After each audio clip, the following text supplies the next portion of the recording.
Welcome back to the Anachroschism. When we left off last time, we had just some minor plot developments happening, like arresting perhaps the most well-known person on the continent for charges of conspiring against the Empress and kidnapping. And I don't remember if Cass mentioned the high treason, but it's in there. It's in there. So, with everybody kind of assembled in the entryway, the foyer, except for a few people, a handful of which were kept to monitor the teleportation circle down in the basement, one of which, Isaac's brother, was tossed in a side room while still bound so as to not cause trouble. Everybody else here still in this entryway, as Cass is now leading Faust Dryden, who has his hands tied behind his back now, and is leading him towards the staircase that goes towards the basement. Karash, you can pick up your shield if you would like to. And is there anything in particular you guys would like to do at this moment? Just, I guess, follow along and watch closely. I mean, Tessian doesn't know what the hell just happened earlier. I mean, whatever he did certainly interacted in a very strange fashion, but he's a little cautious and concerned that he might try to cast something else again. So he's being, diligently watching hand movements, gestures, if he's mumbling under his breath, anything like that, any kind of spell casting. Okay. I'm just quiet, trying to figure out what he's up to. In his head, is he really going to go along with this? Because he's just so positive that he's going to get off scot-free, or does he have another play? I don't know. Yeah. I'll follow, but first I'm gonna kind of watch for his sidekick. Oh God, what was his name? We don't. Oh, we finally did learn his We name. did finally learn his name. I don't Gavin remember it, Cartwright. Sorry, what was it? Gavin Cartwright. Gavin.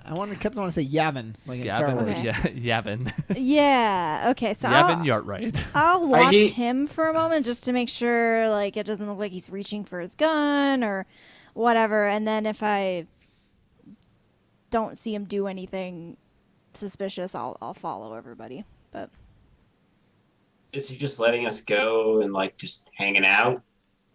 He is standing with arms crossed, basically by the door where he came in. He didn't advance too much more than a few steps into the room, but he's just kind of quietly watching as his boss is led down the stairs. Doesn't seem to be making a move for anything. I will have everybody make a perception check.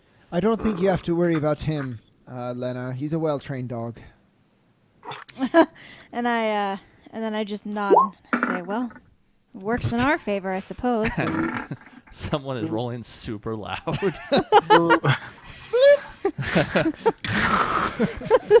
Hold on, I can roll too. Hold on. Okay, that's probably audible. Good. I have to make the noise myself though. These are truly poor times. Perception. Yes. Since you guys are, I mean, normally I would just kind of describe the room to you, but since you're looking at some specific stuff. 18. I got a 17. I got a 16. I am here. I got a 10. Hey, a 10's fine. A 10's like a decent roll for some things that are run of the mill. There's a few things that kind of stand out to you as this is happening. One is it's all a bit surreal, particularly for Tessian in particular. As well read as you are, even sort of knowing the type of things that Faust has apparently been up to and being aware of it for a bit of time now, there's still something very different about seeing someone that you read about in all the textbooks and all the Aramean history. God damn you, Trails of Cold Steel.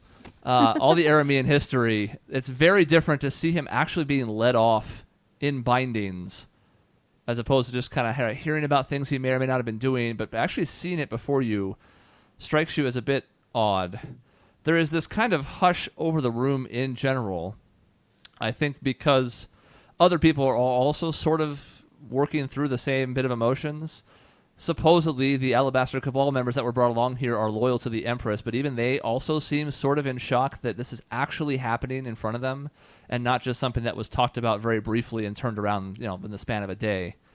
So as such, you can kind of hear everybody's footsteps, maybe almost louder than usual. They also kind of echo through the room without a whole lot of furniture in this place. It's just kind of not very soundproof, and as such, all of it just kind of makes this sort of reverential feel to it. despite what's happening.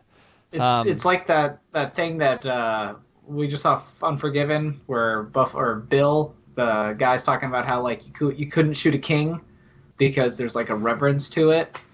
Is it sort of like that? Essentially. You know what I'm talking about? Yeah. Yeah, Like, and even the people who are loyal to the Empress and or are ones who have been affected by Faust Dryden, of which there's a couple people here who have been, well, you don't really know that, but are all still kind of just like standing in awe of the fact that this once proud war hero, apparently innocent until proven guilty, is being led off to face a trial for his crimes against the nation.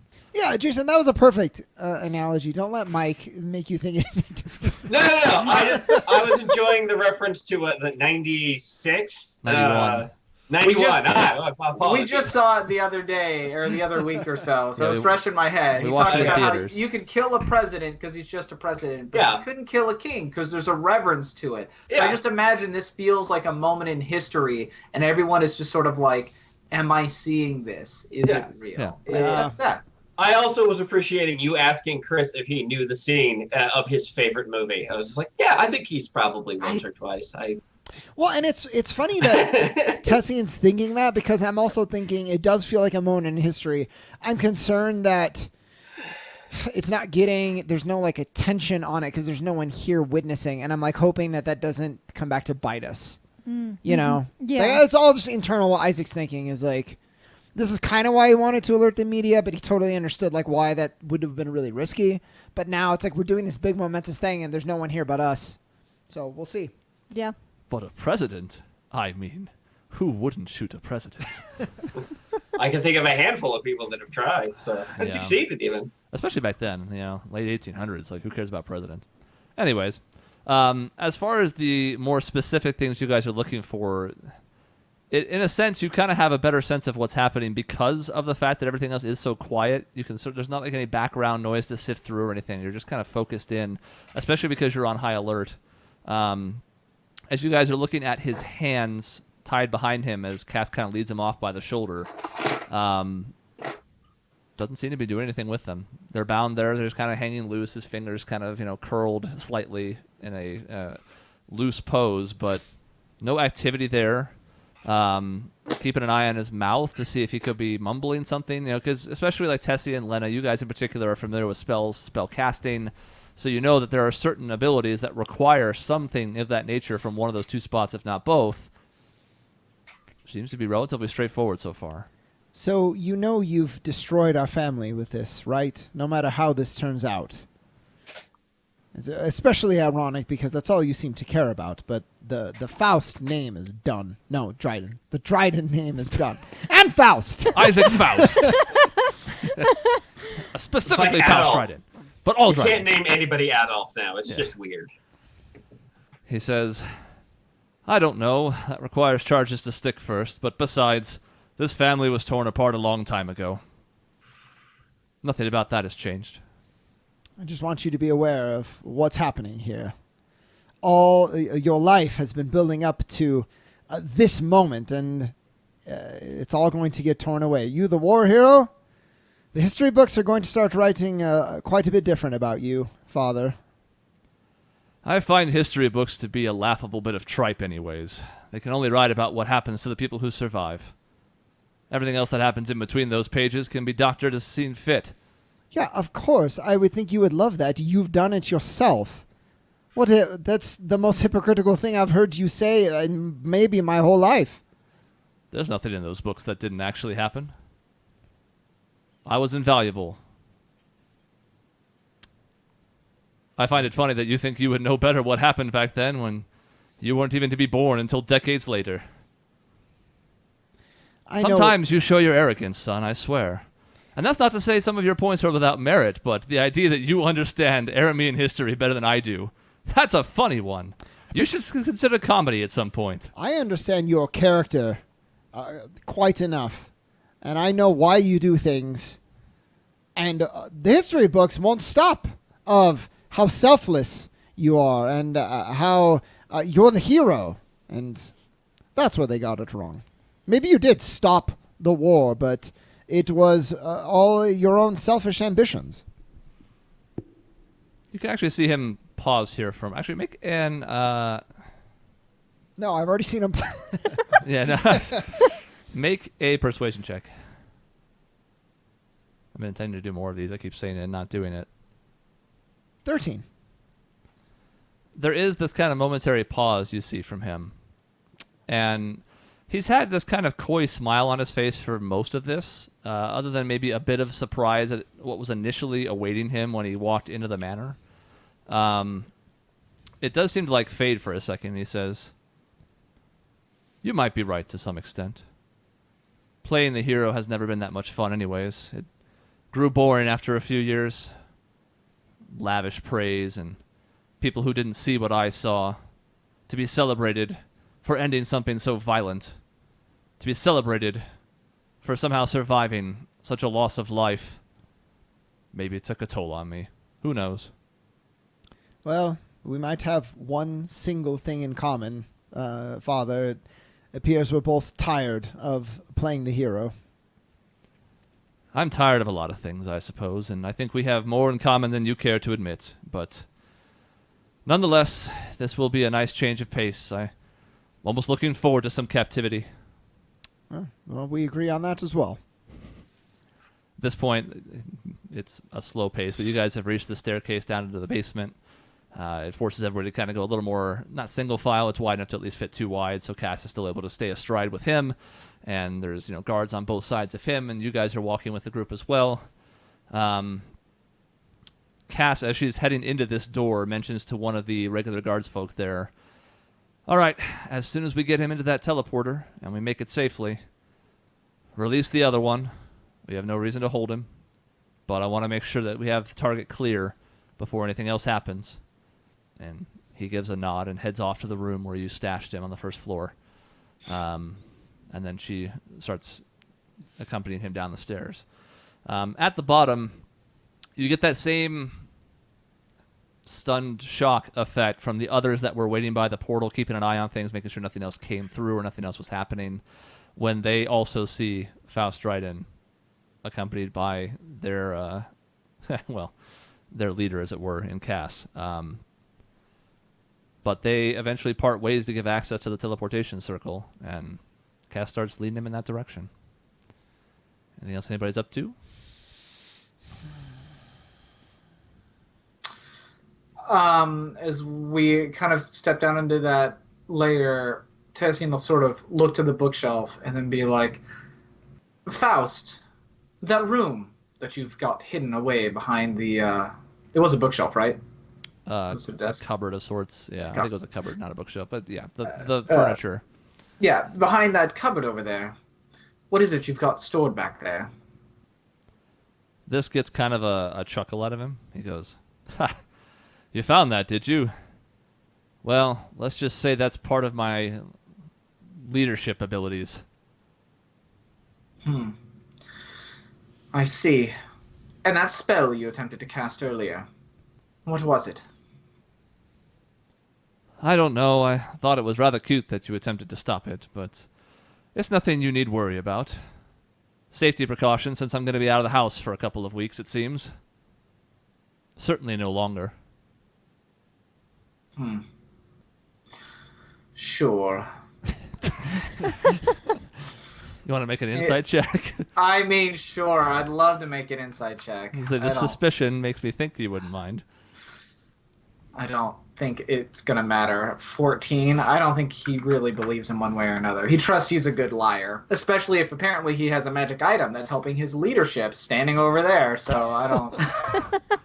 On a 14, I'll say, like a lot of things that come out of Faust Dryden's mouth, this seems like bullshit-coated bullshit, but like the impression that you've gotten of him in this short span is that he intentionally kind of weaves these sentences in ways that cover for himself, so that while he's certainly not giving you the entire truth or even much truth, there's probably something to it, but trying to decipher that in the other stuff that comes out of his mouth is going to be difficult at best.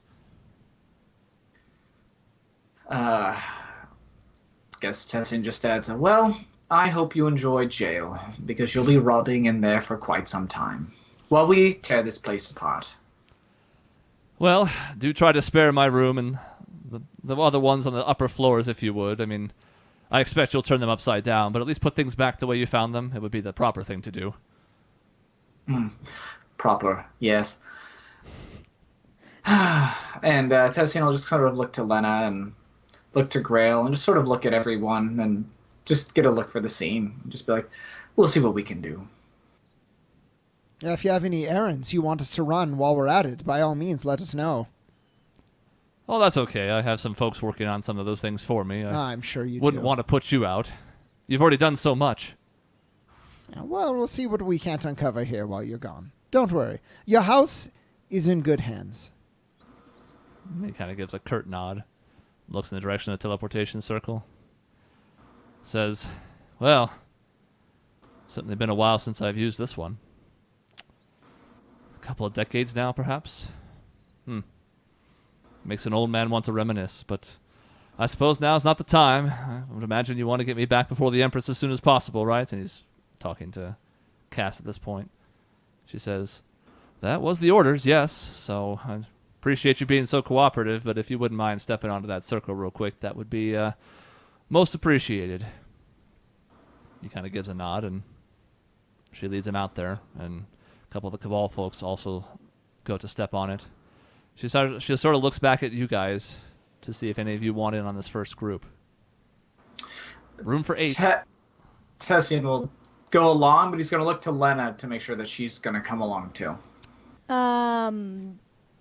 Yeah, I'll kind of look to you and give you a nod, and I'm going to go over there and step onto the circle. The second group will come after they let my brother go, right?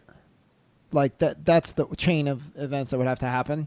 Essentially, I mean, they're going to release him like the second that Faust goes through the portal. They're going to wait the idea was to wait a second just to make sure there was no like issues or anything that happened. Yeah, I'm kind of thinking I'll stay and do that with them, and then I'll come through with the second group. Tessian has his own reasons on top for going with the first group. Oh yeah, that's. Yeah, I mean, he wants. Politically, it looks really good if Black Harbor and the Sowenwood are part of bringing them in. Plus, counterspell. So that's what I was thinking too.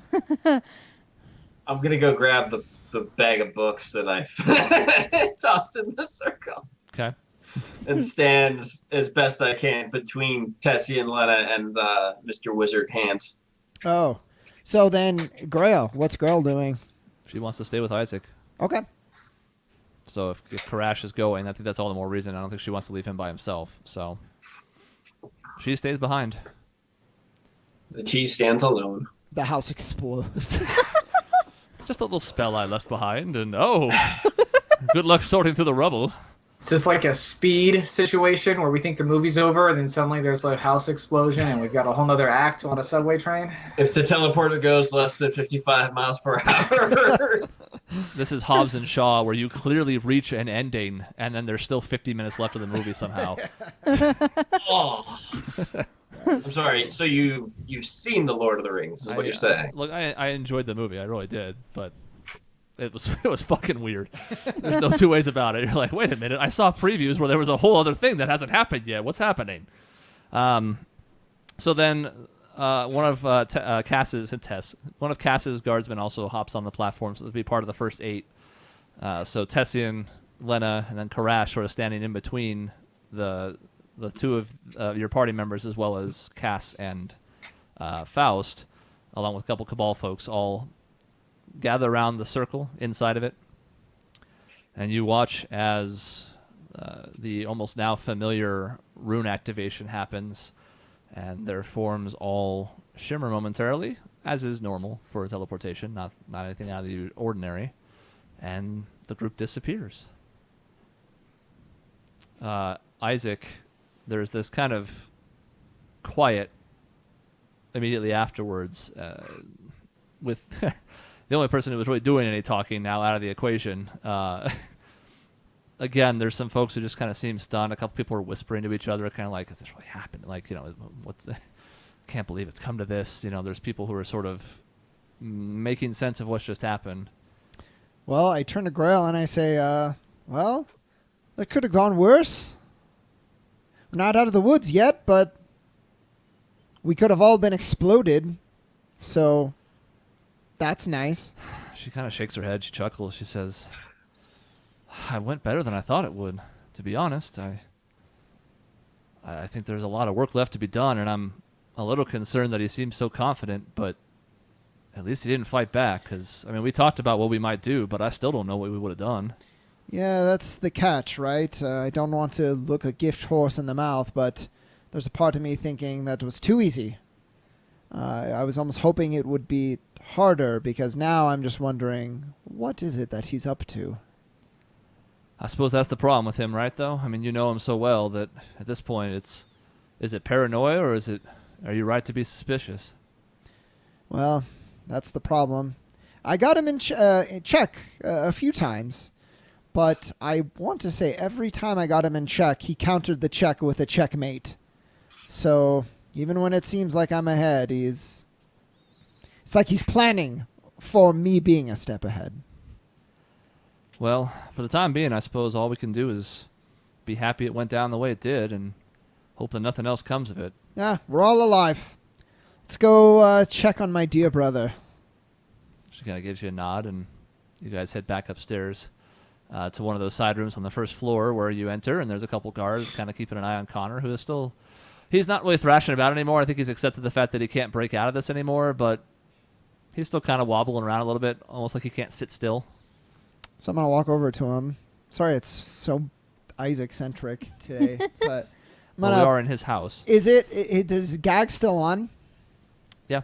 Okay. I will walk up to him and say, "Brother, you have not had a good week."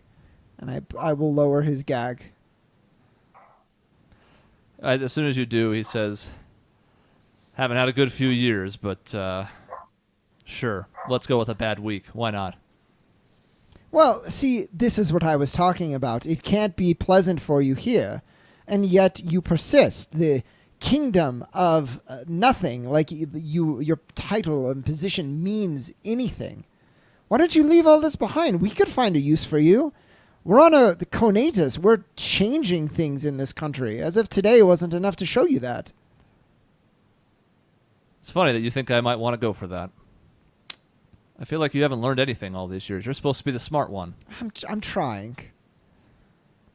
What do you want? I'm trying to see that there's more to you than a stupid, mean bully. Is that all you want me to think? Is that really all that there is to you, Connor?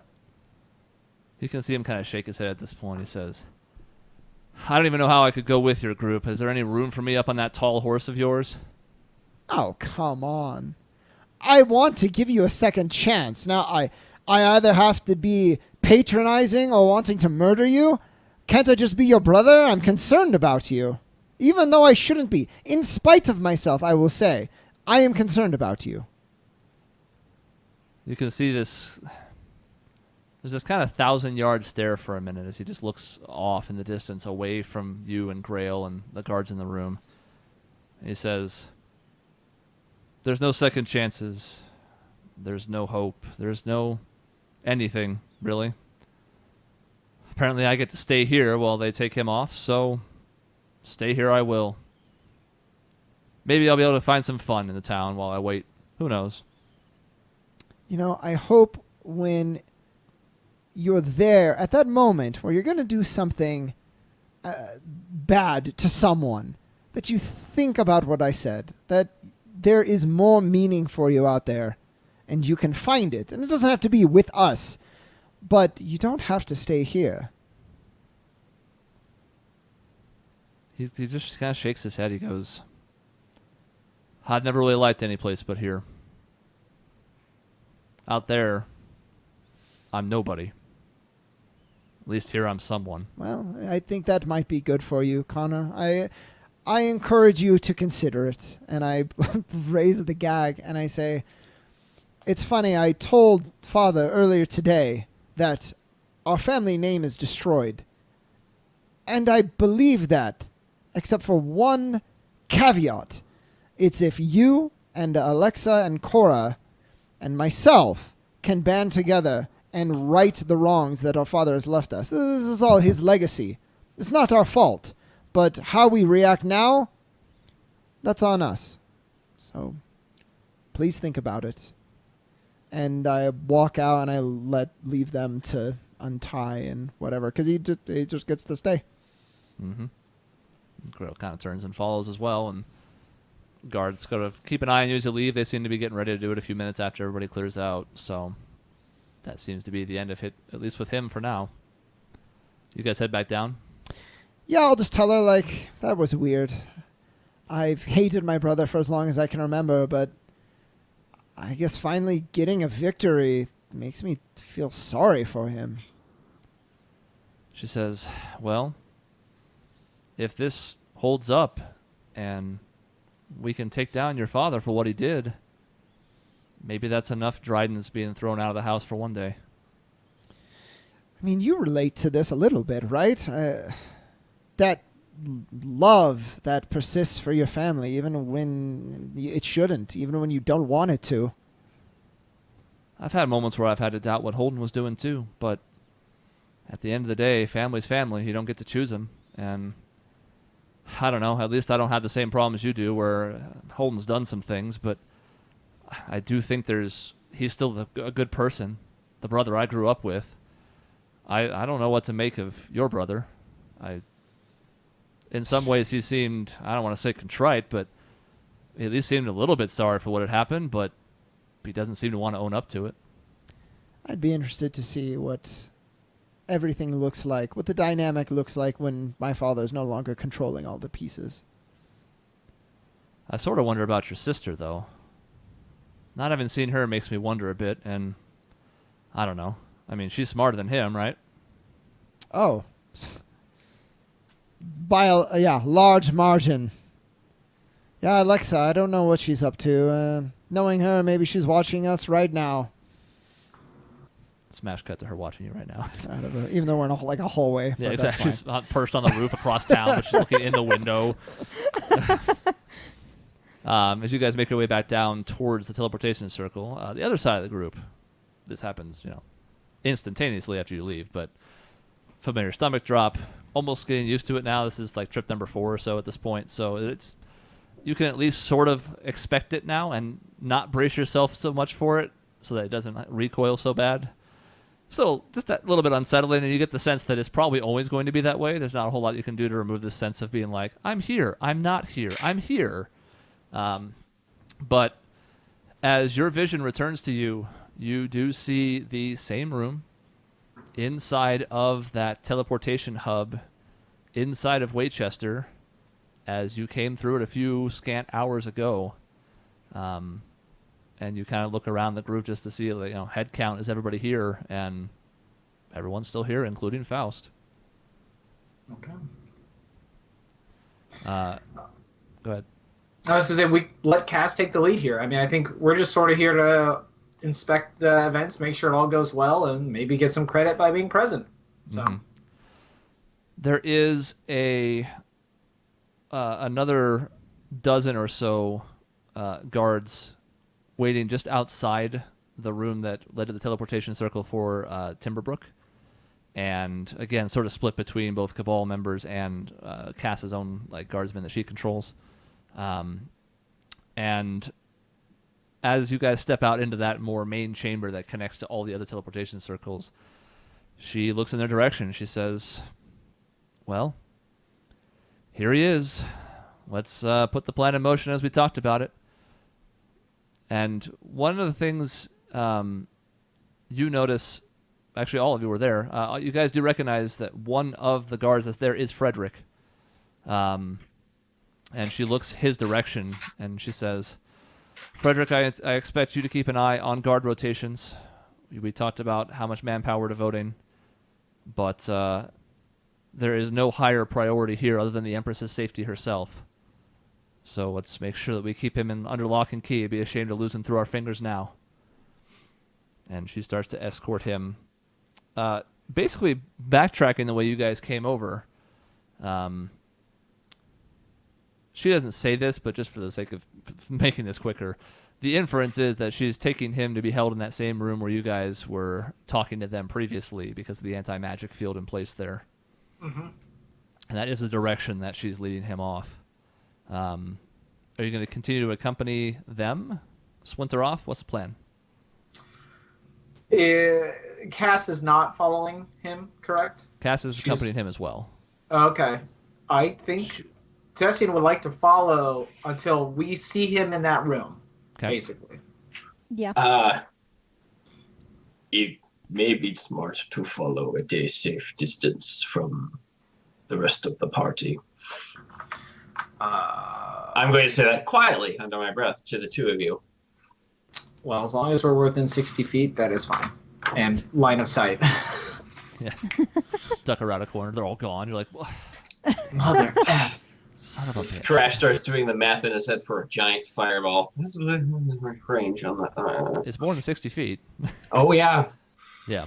So that's fine. You guys can kind of fade back just a little bit, but still within, sight, comfortable distance. Just back far enough that you're not tripping over the rest of the guards that are kind of surrounding Faust at this point. It's almost like silly in a sense.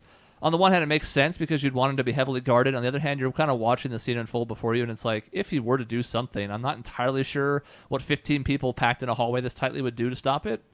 But nonetheless, they're escorting him through these kind of hallways that weave and wind their way through as you make your way back to that room where you stayed last night. If enough of our corpses burn him hot enough, we'll suck all the air out and he'll die. There you go. That's the plan. Yeah, and the dog does not want to suffocate, so takes a few minutes, just like it did on the way over, but eventually you guys make your way back into that hallway. There are now multiple guards posted on each side of the door that leads into it, and upon reaching the room, Cass opens it up from the outside, motions to Frederick to push Faust into it. You look inside, and it does look like accommodations have been altered a bit in there. One of those beds is actually still in the room. The frame has been brought in forward as well. There's still the table and a handful of chairs. It looks like it's been set up for a slightly longer stay. But beyond that, still the same boring drab metal walls and not a whole lot else on the interior. As Faust is sort of pushed inside by Frederick, he steps through the threshold of the room and he says, an anti-magic field. Nice, nice. I would want to do that for me too. And once he's in, it's just Tessian will just sort of hang back and wait for Cass to be free. He just wants to check up with her and just, let her know that we're probably going to go back to the house, I guess. I don't know. We got to catch up with Isaac, I think. But he's in the anti-magic room, so Tessian's work here is sort of done. Okay. As you guys are kind of keeping an eye from the exterior, before the door closes on him, Faust just kind of looks in your direction. He says, do make sure my son visits me, if you would. It's going to be awfully lonely here, and be nice to have some company in the next 2 weeks. I suppose you can come with him if you'd like. I would be interested to learn more about you directly instead of the other way. But do stop by. It would be fun. Tessian just says, you can rot in the 9 hells as the door closes. A loud metal slam Yeah. as it seals off. Poor guy. Just kidding. And now you find yourself in the hallway with now... one of the things you notice very quickly is there are no guards left inside the room.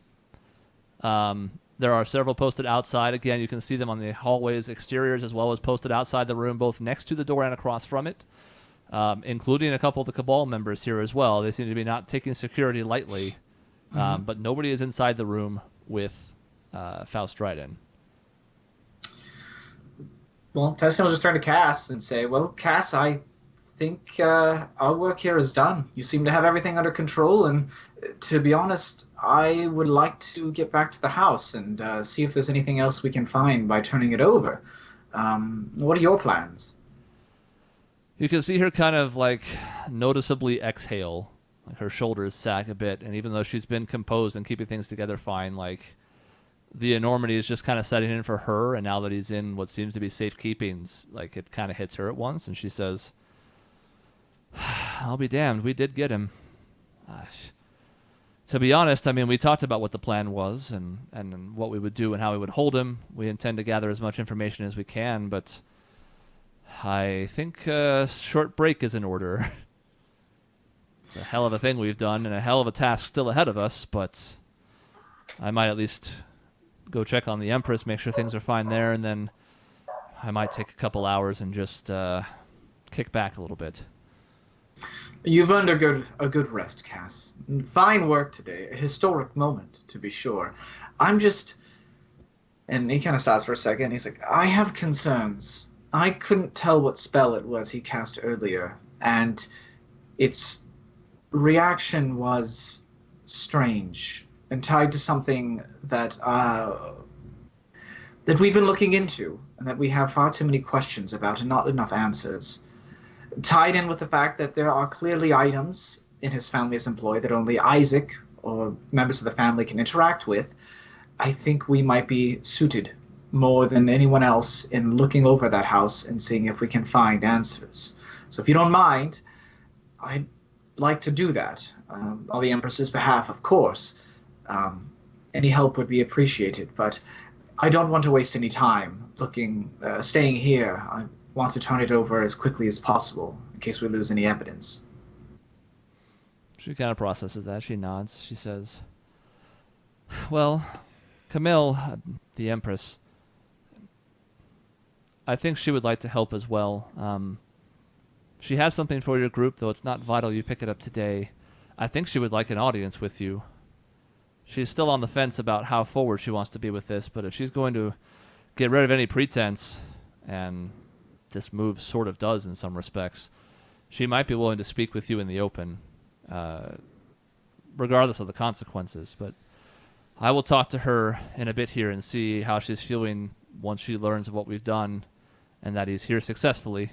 I think one of the reasons she was holding back was she wasn't entirely convinced we would succeed. Not for lack of faith in me, she stressed that multiple times, but because of what we were trying to do.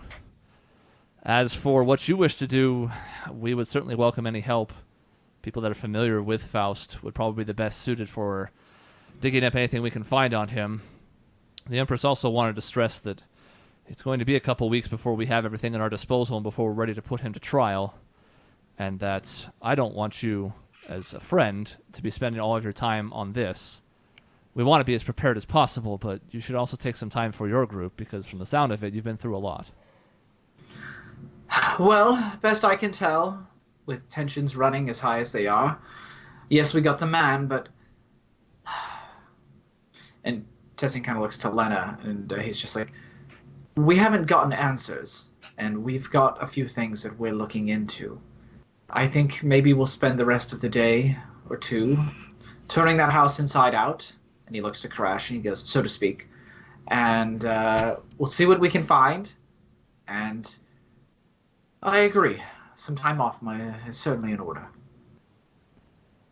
She says, well, my suggestion then would be spend the day as you see fit, maybe even spend the whole day there if it takes that much to look through his house, the town, whatever you need to do.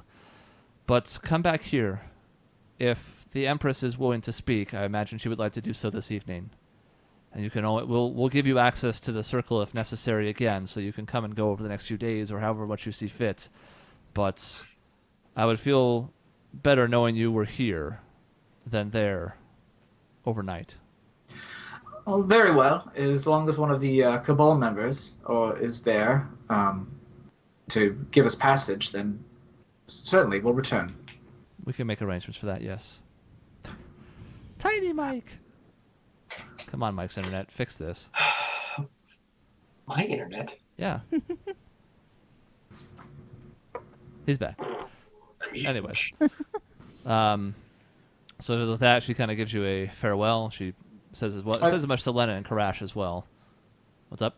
Tessin will just, he'll extend a hand, just sort of like, job well done, and then, maybe even going for like, little side hug, a good pat, like, you earned a break, sort of thing. She returns the handshake, and then she kind of seems to hesitate for a second, and then she pulls you in for a hug. It's tighter than you're hoping for. Not painfully so, but restrictively so. For the better part of a second and a half, you are considered grappled. Damn. I know. and that's when Faust strikes. She says, well, it's a bit of a relief. I know we have a long road ahead of us, but it's nice not to feel like everything's so serious just for a second. Agreed. Get some rest, Cass, and we'll catch up later today. She nods. She turns to Frederick. She says, "All right, Frederick, I'm counting on you. Report to me in 2 hours, and we'll proceed from there." And he gives her a nod, and she heads off back towards the entranceway. Not the direction you guys go to the teleportation circles, but the other direction. Okay.